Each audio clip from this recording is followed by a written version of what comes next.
Welcome everyone to Already Cancelled. I am Peter, that is Tara, and we are going to talk about a TV show. The year is 2022 and the name of the show is Babylon 5. This is season... What were you shaking your head out before? Just, in arrested anticipation. Okay. I thought I said the wrong year or something. I thought, did I make a mistake? No. Okay. It's season 4. It's episode 12. It's called Conflicts of Interest. So full spoilers for the episode. As always, we get a few things going in this episode. As most of these episodes have been recently, they're kind of set-up episodes building these various plot lines. As we kind of expected, no Delenn this episode. That's true. Off doing Minbari business. Or Minbari management, because that's got alliteration. Sounds better. So she's off doing that. We do, though, get the creation of Bab 5, or Bab TV. Bab 5 TV. You are watching Bab TV. We get some... I say minor in the sense that it's a small part of the episode, but it's obviously sounds like a big thing for later, but some setup stuff with Londo and Jakar. And our main plot, I would say, of the episode is Garibaldi and what he's up to this episode. So we'll dive into these various things. The private investigator business. Do you know what I think is smart about this episode is that it starts off with a scene that shows you that Garibaldi is still essentially a good person. No matter what he might be going through with his mind conditioning or the psychic implants of suggestions and stuff. Fundamentally, it does remind you at the start that his heart's still in the right place because he gives this guy a discount for finding his daughter. I don't know. It was kind of a selfish dick move to me. What? Why? How's it selfish? So the guy comes in like, where the hell is my daughter? I already paid you and you've given me nothing. I'm whatever. What am I paying you for? You haven't given me any information. I have to come and find you. And he's like, turn around. And sure enough, his daughter's there. And she's been waiting for him. But the guy had to come to him. Garibaldi never gave him a call and be like, hey, I know where your sick daughter is, or your missing daughter that you think might be dead, just so that he can have this moment of yes, my life is worth it. I thought that was kind of a dick move. Well, I didn't read this as all planned out. I took this as maybe a bit overly, but fairly coincidental that she arrived just as her father is berating Garibaldi and thinking that he's not getting his money's worth. I thought this was more of a happenstance situation that was kind of nice, as opposed to Garibaldi's like, no, you're going to wait here for your father until he gets mad enough because it'll be hilarious when he turns around and sees you there. It was obviously, it was a nice moment. They got to, be together. And yeah, Garibaldi doesn't charge him the whole amount, gives him a nice discount. But it was still okay, how long did you know? And was this guy thinking that his daughter might be dead? So cynical. This is such a cynical take on this opening scene. I don't know, man. I'm just going with the facts here. All right, okay. All right. Really, there's a slight disagreement in here on the nature of Garibaldi's heart at the start of this episode, but it seemed pleasant enough to me. Okay, but the scenes that he has with Boxlighter are not so pleasant. No. Oh, he's Boxlighter now. He's not Sinclair. Or sorry, Sheridan. He's not Sinclair. He's definitely not Sinclair. Look at you. Yeah, no, So Sheridan asks Zach to tie up some loose ends, and one of the things he wants him to do is to go to Garibaldi and ask for his badge, his communicator, well, it wasn't his badge, it was his ID, but I'm saying badge because that's what it is. In every other show, it's the badge.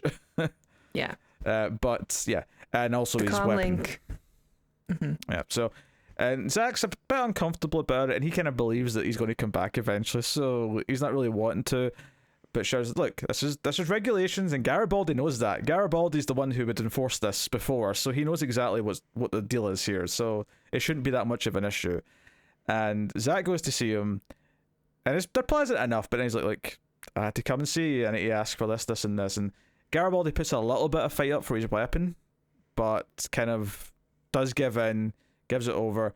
And I'll be honest, this is the thing, Garibaldi, his whole leaving his position and the way he's interacted with Sheridan has had its bitchy kind of you're being kind of unfairly mean here about this. And there's a little moment here as well where he turns, because Zach says, "Look, if it wasn't me, if I had refused, he'd have just sent whoever's next in line to come and get it, right? It wouldn't have mattered." Yeah. And Garibaldi turns around, and I thought this was a dick move. It's like, yeah, Totally. but it would have hurt less, but it was you, and you agreed. Yeah, Zach already, like, he must know that Zach doesn't want to do this. And I mean, he tells him that. And like, if he really was his friend, like, he wouldn't put that weight on him. He has to be brainwashed. Otherwise, like, he's got a lot to come back from. Oh, yeah.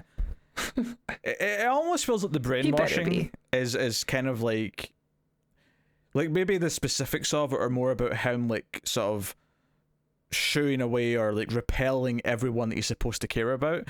Because even in this episode, even his, like, ex-wife who shows up, or not wife, but almost wife, shows up. Like, even with her, he's kind of pushing her away by the end of the episode. So I wonder if it's more of a, everyone you're supposed to care about, you're actually, like, picking fights and sort of separating yourself from. So you're more vulnerable to whatever influence we want you to be vulnerable to. So I wonder if that's part of it, because it kind of feels like, even with Zach now, he's just been passive aggressive and being a bit of a dick, and it's sort of ramping up as time goes on. Yeah, and he sets up the whole, like, having secrets still, because he gives him his gun, you know, reluctantly, and then Zach has to say, and the backup. Like, he tried to hide the backup thing and gives that over. But then it turns out, like, that's not the only thing he had a backup of. Oh, yeah. He's got his ID to get into, like, secure locations and stuff. He's got a backup of that. Which I could see would be helpful for the job he's doing now, and why he would want to hold on to that. Yeah. Like, I don't necessarily think he has malicious intent with it, but at the same time, this is clearly against the rules, and you know that you're being cheeky by doing it. I did like, though, that Zach, like, we actually get to see him performing the role a little bit, where he goes to the office that Garibaldi used to use, and he talks to the computer and finds out that there's an extra person stuck on the ship, and finds out about Garibaldi's second communicator, and is like, wait a minute, I'm putting a stop to this right now. I like that we get to see him do his job. Plus he pissed him off, so, like, of course he's going to be like he's not as, like, upset about going to ask for or taking away the second ID card or whatever, because, you know, well, it's not he's even pissed just, off at him. It's not just that, is that Garibaldi made this song and dance and handed things over, and he's just found out that on top of anything else, he lied to him and kept this second ID card a secret. Just, you know, there's that, like, and try to burn the bridge between them. Yeah, there's that friendship and trust that's been kind of broken there. So he feels motivated, and likewise, actually, Garibaldi, because he's mad at Zach for coming and asking for these things, is what puts him in the deep end, where he accepts this job from his new friends that are kind of, you know, I think we were calling them the boy band last time because they're like a boy band when they first showed up. But the main guy comes and speaks to him and says, we've got a job, we're going to sneak someone to the station who we don't want any record of. They're a VIP, you're just going to be their bodyguard and get them around without being seen. And it makes sense that he would be good at that, because he knows the security's roots, like where they check things, all ins and outs. So, makes sense. What I wasn't expecting, of course, is that it's his ex, who he almost married from Mars, who the last we heard had gotten married and was expecting a kid. And I appreciated the little background on her, the recap, because I'd forgotten that detail, that she had a kid. I'd forgotten that part. I did remember them talking and sort of like Garibaldi wanting to go back to her and her being like, no, my life's moved on, I'm doing other things now. But she turns out that she actually lost that husband along with her daughter, who he took in the divorce. Which I actually did like this little detail, is that on Mars, a lot of the system is controlled by, like, Earth officials, and because of that, they're kind of racist to people who are not from Earth. They're, you know, to people who are born on Mars, they kind of they have a prejudice. I thought it was an interesting little detail, actually. I kind of like that little touch. But that's how she doesn't have access to her daughter. So now she's got this new husband who we find out is this, like, billionaire. He controls, like, half of Mars, and he's kind of this big head honcho. But yes, so and there's some stuff to about why she's here, but just her showing up in, like, that moment was kind of like, whoa, this is a bit of a, like, soap opera-esque dun dun dun, and, like, she's back somehow. Very much so, yeah. No. I mean, I didn't hate it, but, like, it is very much a soap opera trope. No, I mean, once I get into it, like I say, a lot of the details and the things that were coming up were interesting, but it did almost feel like that first interaction after he's, like, shock face and they're back in his quarters talking, when If that was his quarters, I can't actually remember. But when they're talking, Yeah, I think so. he has almost like a very meta line where, like, last time I saw you, you had a husband and a kid, and like I blinked for a minute, and you're here with a new husband, or you've been separated already, and it almost felt like a meta joke of being like, yeah, her entire life has changed, almost implying that maybe this wasn't the plan for her character in the first place, and. Yeah, she had to explain why she never contacted him. Like, oh, you were just so involved with that, I think at the time, Sinclair guy. So, like, didn't, you seemed like you were set in your ways, and I wasn't going to get involved and upset you. And obviously we know GMS planned a lot of things out and had back doors for characters and things.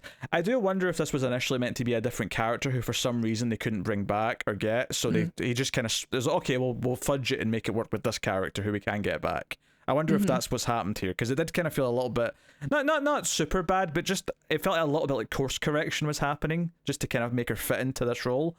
But yeah, there was a lot of explaining about how this has happened.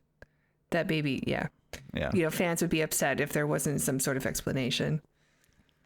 But like I say, that stuff about Mars was interesting. What they're actually here for is kind of a cool little detail.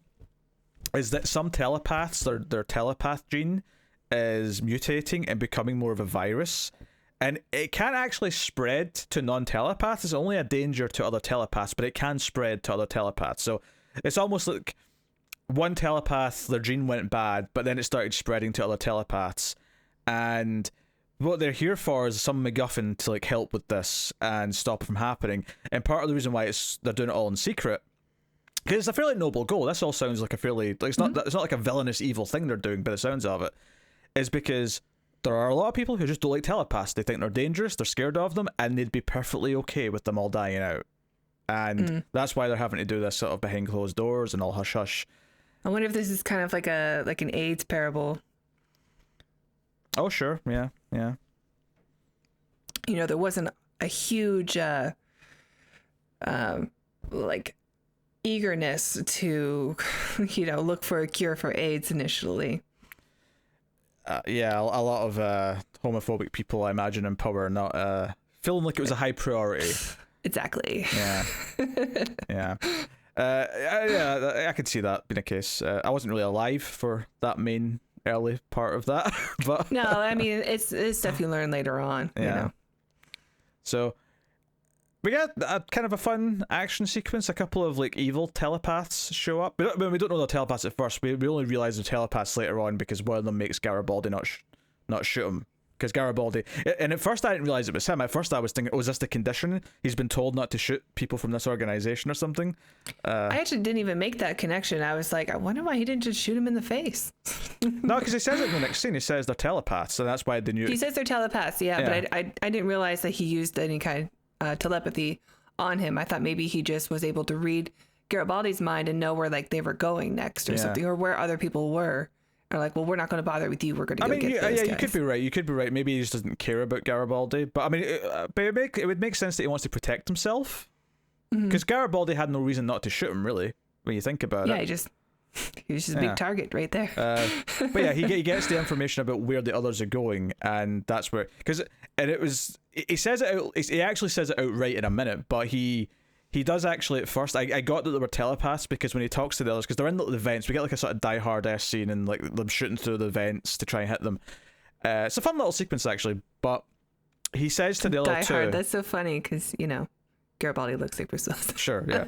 But he says to the other two, the ex and the guy that he's working with, he says to them, hey, we're going to split up, but make sure you go to like Dock 13. And he says like, but make sure, keep repeating in your head, Dock 13. And it was that part that made me go, oh, they're telepaths. He's deliberately giving them false information so that they will go to the wrong place. Like it's because he emphasizes, keep thinking that. I was like, yeah, okay. I get what you're doing, Garibaldi. You're smart. Which, again, much like the opening, as much as we disagree about this, is much like the opening sort of showing that he's still good at heart.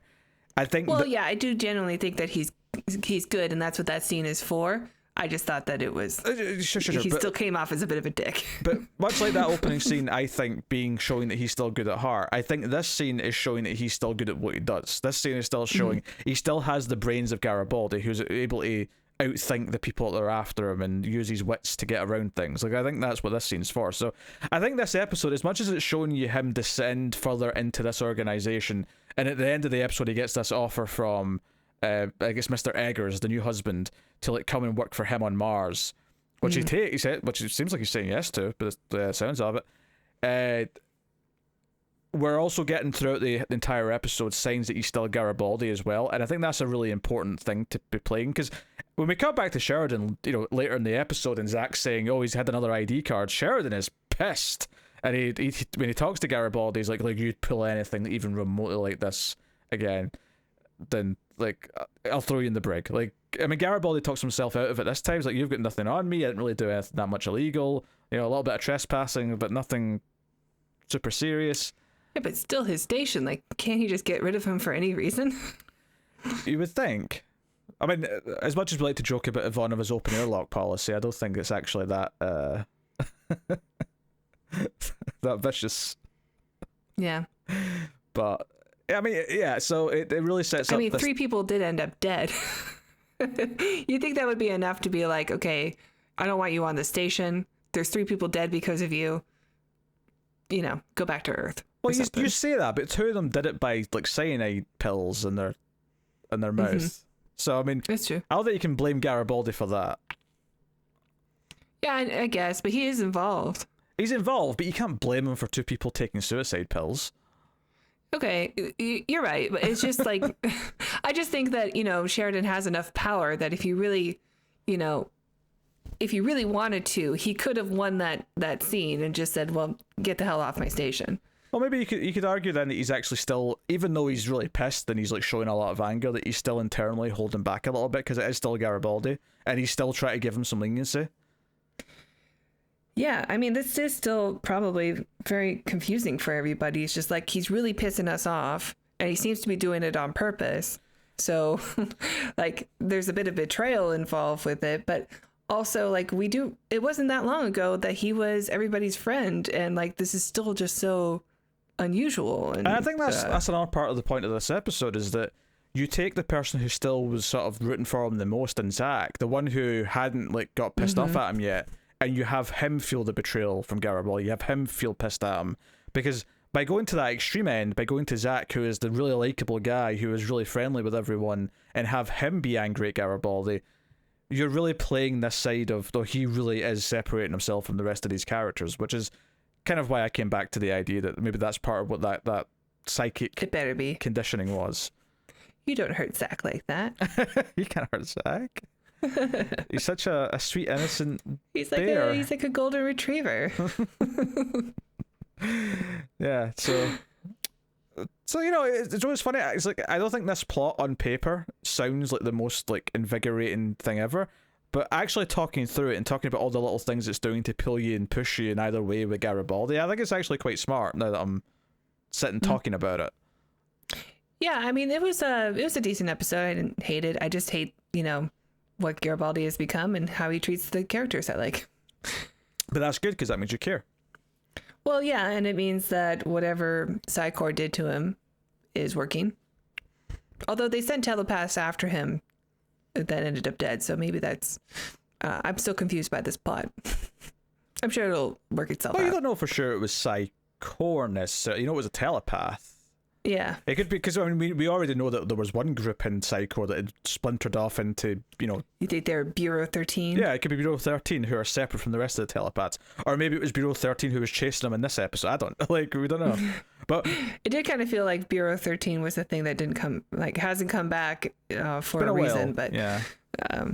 Yeah, maybe it was just like, we had an idea, we set something up and didn't follow through with it. Or maybe, you know, this is finally getting its follow through. It also wouldn't surprise me if like it's become something else, and there'll be an explanation down the line of how, again, much like the ex-girlfriend stuff in this episode, there'll be a couple of quick lines to explain how Bureau 13 transformed into this thing we're doing now. Like, this is after the shadows left, maybe. Yeah, you know, there's definitely ways to tackle that. I think that's cool. So we shall see. It's good stuff. Bab TV, Ivanov is setting it up. She's got the studio ready, but they don't have power. Franklin's back. He's all excited by it. He's waiting for her big debut. I thought there was a poor extra. I like that he came back and he was obviously in a good mood. Yeah, there's a poor extra in this scene who Franklin has like 5 lines of dialogue with at the end, and the extra never says anything because he's still an extra. Because he's not paid to. But yeah, would have been nice if it was Bridge Boy though. Oh sure, but like especially with the context of what he says. Go ahead, sorry, I don't mean to interrupt. But he just after Ivanova walks off at the end of the scene, he just stands there and says about 5 things about Ivanova, and just sort of he even like taps this guy in the arm and sort of says, you know, get me right, that's Ivanova for you, lol, and walks away. And the guy just kind of, because he's not got any lines, just has to awkwardly kind of smile and nod at him, and it just kind of felt a little unnatural, like how long he was going without saying anything, and it just amused me. Well, if he said something, they would have to pay him. Of course, yeah. Yeah. But I'm not talking about the logistics of why. I'm just talking about in the context of the scene itself. It felt really unnatural, and I almost got the feeling that like half of these lines were probably ad-libbed by the actor playing Franklin, and it was just a case of I'm just going to keep saying shit about Ivanova and just keep tapping this extra on the arm.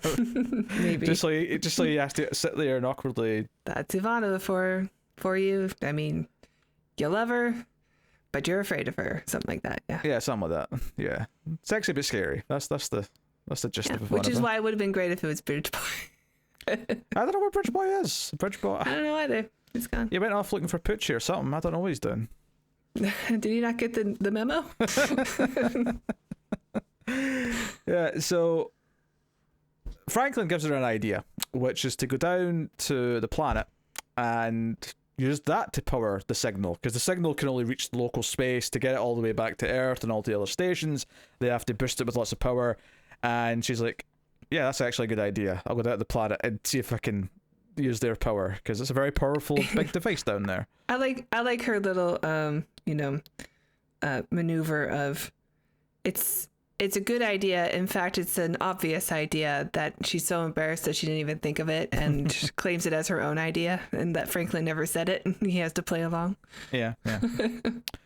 And we meet so we get a returning character, kind of, in the sense that it's not the exact same character, but Zathras apparently was one of 10 Zathras, and we've now met Zathras 2. Who's working down there for Dral, which, okay. I mean, I think he's a likeable enough presence, so I'm okay with him cameoing occasionally, being down on the planet. He's fine. I hear he's like a favorite amongst fans and stuff, and I don't see it yet, but like, maybe it'll grow on me. I like him well enough, for sure. But yeah. I think for me, this almost kind of felt like, oh, the actor who plays Dral was unavailable this week, so so we'll bring Zathras back to do this part. Yeah, We'll write a Zathras scene instead, and just explain it with, there's 10 of us and we're all called Zathras. Can get Painless back. So, that's cool. But there's not really much to it other than there's a nice, long, amusing scene with them and him explaining that he's also Zathras but not Zathras, and says there's a slight there's a slight pronunciation difference between them, but they sound the exact same. And then at the end of the episode, it just ends with her making her first broadcast saying, the truth will never die. The truth is back in style, baby. That's kind of the gist of. I kept wanting to say the truth is out there, but that's a different show. Yeah, there's too many connotations. Although there is an irony of that coming from space. Exactly. So that's a fun little play on it. Admittedly, though, they may actually get in trouble if they actually just use that, because it's such a catchphrase for another show. Yeah. Yeah. But hey. Oh. And then the other thing, of course, in the episode is that we have a scene with Londo and Jakar having a meeting with Sheridan. Jakar's not thrilled to be in the same room with Londo. Yeah, he doesn't even sit down, he just stands. Yeah. But I actually really like this scene for a couple of reasons. One, I really like the tactic that Sheridan's using here. It makes a lot of sense to me, which is he's talking about the Drac and other races and even just small planets who are taking advantage of the fact that everyone's got low resources because they all just fought a war. So people are pirates, things like that, raiders, they're all taking advantage of anywhere that's undefended.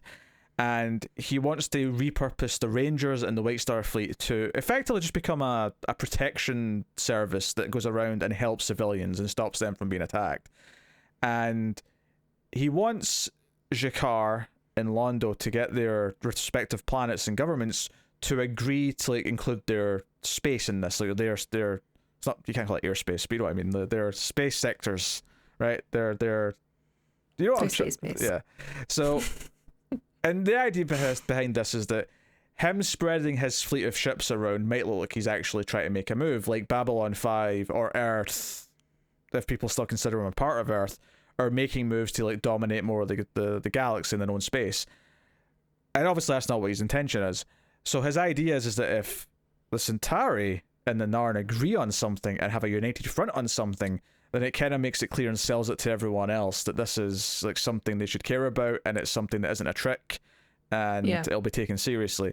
I really like that, and they don't actually give him an answer by the end of the scene. In fact, if anything, the way it ends without either of them saying anything does kind of imply that as of now they've not said yes to this, and maybe that'll be a plot in an episode or two where they actually do end up agreeing that we should do this for the better of everyone. But I like the sentiment. I like the core sentiment of, look, it's one thing to come together to fight a common enemy. That's relatively easy to do, but in a peacetime, coming together for like a mutual goal, that's actually something that almost no one does, and that's why things always end up going bad, because there's no trust. So let's do it. Let's actually build something with each other. Plus the Rangers, now that they know the Shadows aren't returning, are basically unemployed and need something to do. Yeah. And they put so much resources into these White Stars that it would be a very intimidating presence to have around. But also maybe a sign of hope. Maybe they're like the Batman, seeing the signal in the sky. Put fear in criminals and hope in citizens. Sure. I think that I dig as well that the Drac are like a myth to Centauri. It's something they tell their kids about to like. Oh, that's true. Yeah, I forgot about that scene. Yeah, it's just a little anecdote that he throws in that the Centauri like talk about them. They're like Krampus. Yeah, basically they're the boogeyman to get the kids to act, well, make them behave. Mm-hmm. So I like this. I like this idea. I like the concept that they will maybe eventually agree to it, because they'll. I think they're like. The way the story of the show has been going, the idea that they are going to... It's not even an alliance, it's just that they're both going to agree to endorse something relatively neutral. And Londo implies that it looks weak because they're letting other ships come to protect them, and it's like, well, go over that. Like, go over this like optics thing you've got going. We have to move forward with this. So, yeah. I'm curious to see if this actually becomes like, not like a long-term plot, but if this, obviously everything they're talking about is part of a long-term plot, but I mean, this actual decision, I do wonder if it becomes like we get an episode that builds up to them finally making this choice to opt into this. I mean, it would look like easy, propaganda for EarthGov and everything that Clark's doing, to if like this army of Babylon 5 fleet is just out amongst the planets. So at least I think this pairs well with the whole, Bab TV also, being able to have this whole pirate radio thing, putting a broadcast out so people who tune in can at least see what this is all about and have something to fight the propaganda. And that's a good point as well, is like that thematically this ties in with that, in that Londo's worried about the optics of what this is going to look like rather than what it actually is that they're doing. And that's the threat as well, is that it might look like a show of force if Babylon 5 does this. And that kind of ties into the whole idea of like Bab TV in the first place, which is there are lies being spread about what we are. It's all about the optics and what's actually going on and trying to like tell the truth. And whether or not people believe that truth or believe what they're being told by others or what it looks like or what their instincts like immediately make them jump to because they're cynical, that kind of thing. So, I mean, if there's a theme for this season, certainly the one that seems to be forming, certainly since that episode with the documentary that was made and aired on ISN, certainly feels like optics and the truth are a big part of what we're talking about this season, which is very interesting. In the wake of a war where we definitely knew we were rooting for the good guys and the good guys won, but everyone after the war's over is trying to spin it into, no, a lot of these people are actually the bad guys, and you have to treat them like this kind of thing. So there's some interesting, there's some complex ideas at play here that are playing out over the season so far. I still like seeing Jakar's one human eye come through. Sure. He's got different colors on his eyes. I hope it stays that way, just because it's a nice reminder that he's got one like camera eye that he can take out and put somewhere. Well, I'm still waiting for that to pay off, and I know it will. It's only been a couple of episodes, so yeah, like, give it time. But we do know in the future he's back to wearing an eye patch, which does make me think he does lose it somehow, somewhere. See, I thought that future has changed because of the events that happened. I don't think so yet. But You don't think so? Yeah, because that's why I was theorizing when everything went down back in like episode 7-ish, was that this is like other species using the shadow ships now in the future. It's not actually the shadows themselves. Yeah. It might be the Drac, or it might be whoever, but... Okay. I don't know. I thought the events had changed because of the acts of Sheridan, but we'll find out. Yeah, I'm sure there'll be some indication one way or the other. The eye patch is cool. It's a cool look. So maybe he just like misplaces it and then can't find it again. Also, Citizen It rolls somewhere in the dark and he can't like see where it is.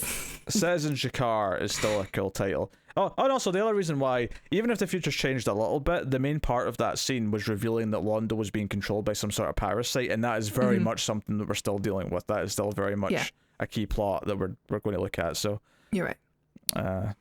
So no, a good episode. I think I like this one more than the last couple, which is to say that I think it had some stronger ideas. Certainly there's a couple of things I can nitpick and sort of point out a little bit of like course correction in the writing that feels a little bit clunky, but for the most part, especially when I talk about this Garibaldi plot more now, I'm definitely seeing a lot of interesting little things that are pulling you in either direction about, oh, he's just like a dick now, but he's still Garibaldi, and how he's affecting the others around him. And I'm curious to see where they keep going with this, and if there's going to be a eureka, like he gets, he's himself again, or he realizes what's happened to him.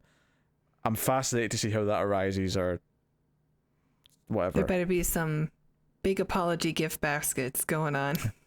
Oh, actually, that was the other little thing, is when he's alone at one point, waiting around, he's watching some old cartoons, some old Looney Tunes again. Duck Dodgers. Yeah, and I thought it was very interesting that the content of this particular short that he's watching is... It's like Bugs Bunny's controlling the world that Daffy's in, and like drawing parts of the world that he's in, and then it pulls out and Bugs Bunny's like, haha, I'm controlling he's a puppet on my strings because I'm the one who's controlling his world. I think thematically that is very Look on at point. You. Didn't even think about that. I'm just thinking, man, Bugs Bunny's hilarious. No, I think thematically that's very on point. Someone is pulling Garibaldi's strings or controlling the world that he's in, and I think that cartoon was... If anything, I thought it was almost a little too on the nose, just how much it was like saying, Bugs hey. Bunny literally slams the door in front of him, like blocking his opportunities. Yep. There you go. Oh, and I don't know if we said that Garibaldi's going to Mars, it seems. Yeah, I said he got offered the job at the end, but yeah, it seems like he is. It seems like he's going to take the job, which is interesting because it seemed like he wanted to be away from his ex, but now he's taking this job, so I'm curious. Well, maybe something is compelling him to go to Mars, like instinctively. I wonder why that could be. Like, why, if it's Psychor, like, why they would want him on Mars. Part of the conditioning. This is all I've got for you right now. Yeah, I mean, it's just speculation. Like, I don't expect you to give me an answer. I'm wondering, like, what the benefit would be for them to have Garibaldi on Mars rather than on Babylon 5. Yeah, I don't know, but very curious to see. So, solid stuff, and so no Delenn as expected. It was nice to see Londo again, and no Cole. Funnily enough, this episode, Franklin came back and was in a good mood. I think Cole was just upset, lying somewhere. Really feeling really bad because he had to listen to Franklin have sex for like a week or whatever it was. Yeah, I love that Franklin was in such a good mood when he showed back up. Practically whistling. He's got a skip in his step. Just feels so relaxed. He's got a little bellhop on his way out of the scene. Just Ivanova's like, how was Mars? He's like, oh, awful place, dirty, dusty. It's like, well, it seems like you went to Hawaii or something. It was awful and nasty and dangerous. Also the best week of my life. Yeah. I don't remember what they said where he was, where Cole was. I think he was just like checking in or something. Yeah, checking in all the luggage. He said he was reporting back to Sheridan, I think. I think that's what the line was. Oh, yeah, because they did get the resistance involved, so maybe he was involved in he had to do the paperwork. They should have cut to a scene of him just saying, you wouldn't believe it. I had to listen to him have sex for like 3 days. All he was doing was having sex with that resistance leader. It was torture, Sheridan. Hey, the guy had to do what he had to do to get the resistance involved. And Sheridan goes, did he say woohoo? Oh, no. Let it die. Never. All right, that is the review. Thank you very much for joining us. This has been your Babylon 5 discussion. You can let us know what you thought of the episode in the comments below. Like, subscribe, ding the bell for notifications, all that stuff. Get us on the Twitters at mailed_fuzz for channel updates. And of course, if you want to support the show, where can they do that, Tara? That's right, Peter. If you'd like to support the show, please check out our Patreon page. It's patreon.com/MildFuzzTV. And if you donate as low as $1 per month, you will get access to bonuses for other shows we do. And if you donate $5 per month, you'll get access to these reviews 6 days early. So you can be ahead of everyone else and comment before everyone else and tell us why our show is great and why we're great. Or Babylon 5 is great. Thank you. Or both. I'm okay with that. But yeah, that's us. So thank you once again for watching or listening. We always appreciate it. Keep watching Babylon 5. Just don't give away the home world.